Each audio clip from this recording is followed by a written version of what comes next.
आता एका 6 सदस्यीय मंत्रिमंडळ उपसमितीची नियुक्ती करण्यात आली आहे। सह्याद्री अतिथीगृहावर पार पडलेल्या मंत्रिमंडळाच्या बैठकीत हा निर्णय घेण्यात आलाय। सरकारमध्ये सध्या सहभागी असलेल्या भाजप, शिवसेना आणि अजित पवारांच्या राष्ट्रवादी काँग्रेस या तिन्ही पक्षांचे प्रत्येकी 2 मंत्री या समितीत समाविष्ट असतील। मराठा आरक्षणासंदर्भात सरकारने काढलेल्या नव्या GR बाबत ओबीसी समाजात रोष आहे आणि हा रोष कमी करण्यासाठी ओबीसींसाठी मंत्रिमंडळ उपसमिती गठीत करण्याचा निर्णय घेण्यात आला आहे।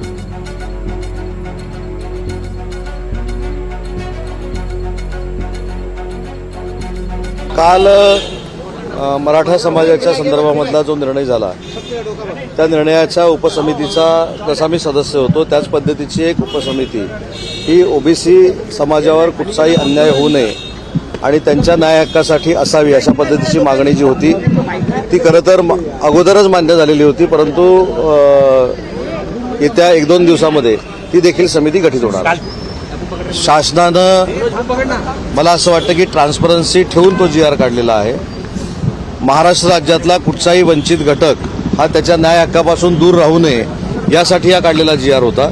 लोकशाहीमध्ये कुणी काय करावं हा प्रत्येकाचा प्रश्न आहे। आता ओबीसीचे जे काही विषय आहेत त्याच्याकरता ही समिती स्थापन करण्यात आली आहे, त्याची सूची आम्ही काही दिवसामध्ये आपल्याला देऊ, पण बऱ्याच दिवसापासून ओबीसीची उपसमिती मंत्रिमंडळाच्या माध्यमातून स्थापन करावी अशी मागणी होती, त्याला आज मान्यता देण्यात आली। आता हे आमच्यामध्ये ठरवलं जाईल, पण मुख्यमंत्री आणि उपमुख्यमंत्र्यांनी याला मान्यता दिली।